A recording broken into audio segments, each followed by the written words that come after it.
I got a call from my sister that he had hit his head and he was gonna have brain surgery, and I was like, are you kidding me? Like, how can he hit his head and need brain surgery for that? It's a call Liz Marquez says she'll never forget. Her 3-year-old son, Carlos PEREZ, injured while being cared for by this woman, Lorena Ocampo-Garcia.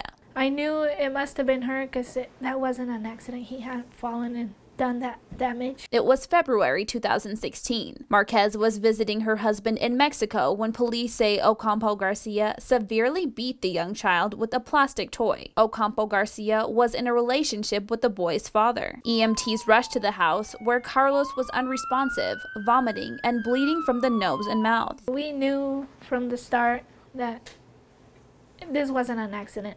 Somebody did this to him, and she was the only person that was with him. Doctors discovered severe internal brain bleeding and had to remove a portion of Carlos' skull to relieve pressure. It was a full-blown attack on him. The prognosis was not good. A vein detached from his brain, and it was bleeding so much that parts of his brain were not functioning. Carlos was put in a medically induced coma, and the effects of the beating were life-altering. Once they woke him up from the coma, he couldn't move his whole right side. He couldn't talk anymore. He couldn't eat.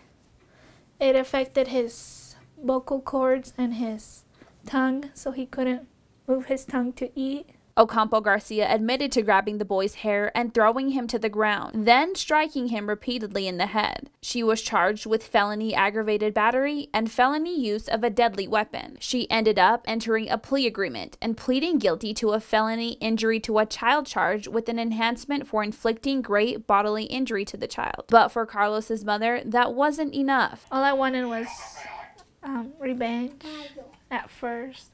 I just wanted her to pay. And then I realized, oh my gosh, this hate towards her is keeping me away from being with my son and concentrating on him. And from that day on, I'm like, I know God's going to take care of it, and my son needs me more than revenge or justice. On September 11th, Ocampo-Garcia was sentenced to 3 to 15 years in prison and $5,000 for civil fines. Marquez was saddened that the woman who beat her child showed no remorse. At the court, she didn't seem like she repented or anything. She just seemed like normal. To this day, she has never apologized to the family, according to Marquez, but they are trying to move forward. Carlos is out of the hospital and has learned how to talk and walk again. The main thing is his hand.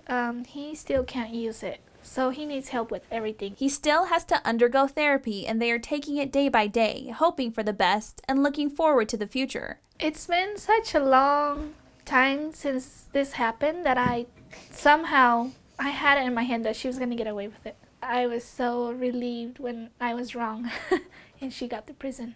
In Idaho Falls, I'm Natalia Hepworth, EastIdahoNews.com.